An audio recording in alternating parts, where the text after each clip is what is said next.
प्रथम तहलका न्यूज।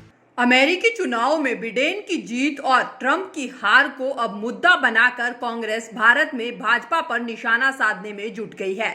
वहीं उत्तराखंड के पूर्व मुख्यमंत्री हरीश रावत भी अंबाला पहुंचे, जहां उन्होंने कहा कि अमेरिका में जोड़ने की बात करने वालों की जीत हुई है और ये भारत के लिए अच्छे संकेत हैं, लेकिन भारत में बांटने की राजनीति की गई और शमशान घाट और कब्रिस्तान को मुद्दा बनाकर वोट मांगे गए।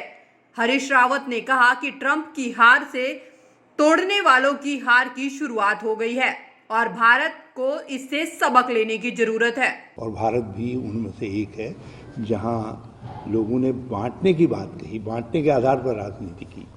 मतलब शमशान और कब्रिस्तान यदि किसी राजनेता के मीनू में सम्मिलित हों और उसके आधार पर वोट मांगें तो समाज बढ़ता है। तो आज ट्रंप की हार के साथ बांटने वालों की हार प्रारंभ हो गई। भारत की राजनीति को भी इससे सबक लेने की आवश्यकता है। हमको जोड़ने वाले लोग चाहिए। वहीं पंजाब में ट्रेनें ना जाने की वजह से अब पंजाब के हालात बिगड़ते नजर आ रहे हैं। ऐसे में पूर्व सीएम हरीश रावत ने इसे केंद्र की तरफ से पंजाब को दी जा रही सजा बताया।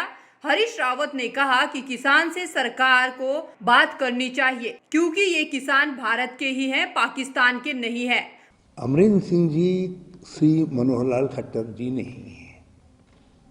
अमरिंदर सिंह जी किसानों की नुमाइंदे हैं और पंजाब की पूरी इकोनॉमी जो है किसानों पर निर्भर है।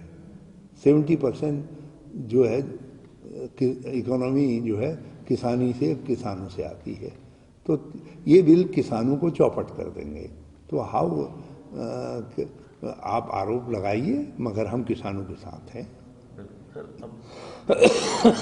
ये केंद्र सरकार पंजाब को और हरियाणा को पनिश कर रही है, पनिश कर रहे हैं।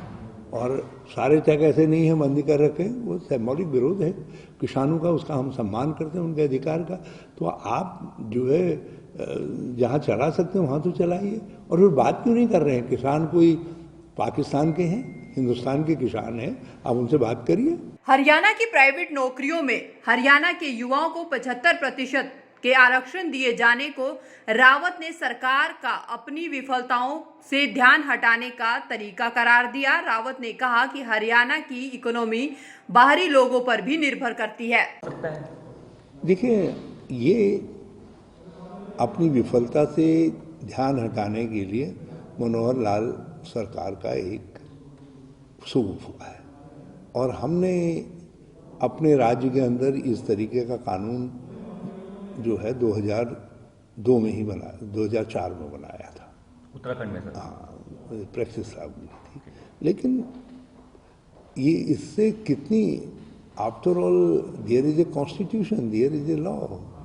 तो हाँ, लोगों को, लोकल लोगों के इंटरेस्ट को प्रोटेक्ट किया जाना चाहिए, मगर आप जो है ब्लैंकेट कानून बनाएंगे तो क्या खट्टर साहब बताएं, क्या किसान अपने खेत में आपको ऐसा बोर्ड लगाने देगा जिसमें कहेगा आउटसाइडर इज नॉट वेलकम? पूरी यहाँ की एग्रोनॉमी जो है आउटसाइडर पर निर्भर है। यहाँ लेवल ऑफ डेवलपमेंट इतना ज़्यादा है कि आपको यदि कंस्ट्रक्शन वर्कर और दूसरी चीज़ नहीं मिले तो the growth of Punjab and Haryana वो फिनिश हो जाएगी। तो राज्यों को अपने विवेक से सोचना पड़ता है। तो खट्टर जी अपनी वैचारिक खतरा के कारण जो है, ये खटरागी चीज़ जो है, हमें जो कुछ पंजाब के हित में होगा या नौजवानों का हित में होगा, उनके जॉब को यहाँ सिक्योर करेंगे। लेकिन उसके लिए हम Manohar Lal can not be a model for us. Bhajpa सांसद साक्षी महाराज ने पटाखे बैन और बकरीद की कुर्बानी को लेकर बयान देकर नए विवाद को जन्म दे दिया है।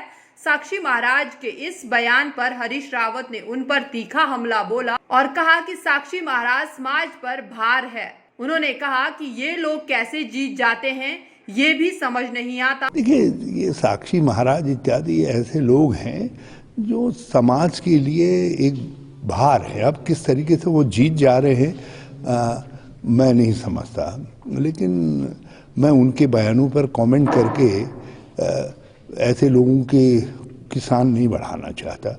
सत्यता यह है कि आज जोड़ने वाले लोग चाहिए, दुनिया में जोड़ने वाले जीत रहे हैं। अमेरिका ने जोड़ने वाले बिडेन को और कमला हैरिस को जिताया है, बांटने वाले ट्रंप को हराया है, और हमारे वहाँ ये बांटने वाले लोग अब भी जो है समय की चुनौती को नहीं समझ रहे हैं।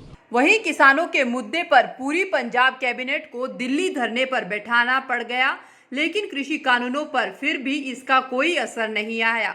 ऐसे में हरीश रावत ने कहा कि इसके लिए आगे अगर कहीं भी लड़ना पड़ेगा तो कांग्रेस पीछे नहीं हटेगी। संसद के आगे क्या मानते हैं इसको आप? यदि यहाँ से भी और आगे लड़ना पड़ेगा तो हम और आगे भी लड़ेंगे।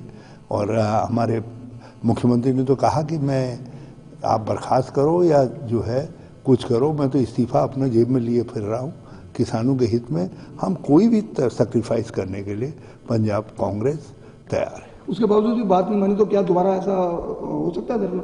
देखिए, आगे सारी रणनीति हम तो संघर्ष को आगे लेकर के चलेंगे, और हमारे नेता राहुल गांधी जी ने साफ कर दिया है कि लड़ाई निरंतर जारी रहेगी। और यदि समाधान नहीं निकला, इस सरकार ने समाधान नहीं निकाला, तो जब कांग्रेस आएगी सत्ता में तो हम इन विधेयकों को रद्द कर। दरअसल कृषि कानूनों को लेकर उठा बवाल थमने का नाम नहीं ले रहा है। वहीं इसको लेकर लगातार प्रदेश भर में भी विरोध प्रदर्शनों का दौर जारी है, और इसको लेकर विपक्षी पार्टी कांग्रेस भी लगातार इसका विरोध कर रही है। वहीं अब एक और विवाद खड़ा हो गया है। दरअसल भाजपा सांसद साक्षी महाराज ने पटाखे बैन और बकरीद की कुर्बानी को लेकर बयान देकर एक नए विवाद को जन्म दिया है, और अब इसको लेकर भी वार पलटवार का सिलसिला शुरू हो गया है। प्रथम तहलका के लिए अंबाला से ब्यूरो रिपोर्ट।